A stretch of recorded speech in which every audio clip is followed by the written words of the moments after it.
Yan guys, Dapat lagi na content may mo interviewin tayo ngayon na isang followers natin kung gaano na ba, kung ano ba ang nangyari sa content niya at kung ano ba ang kinahinatnan.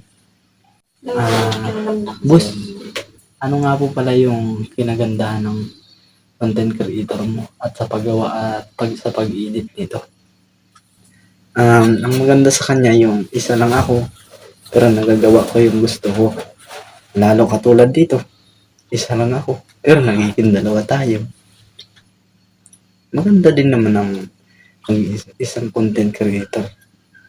Lalo na nakikilala ka ng ibang tao.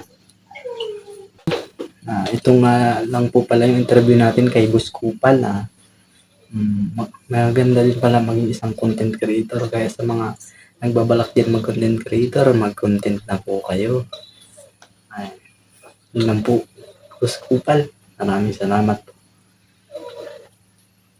Kung gusto niyo pong manood ng aming video, please follow and share ang aming video para tuloy-tuloy at update kayo sa aming video.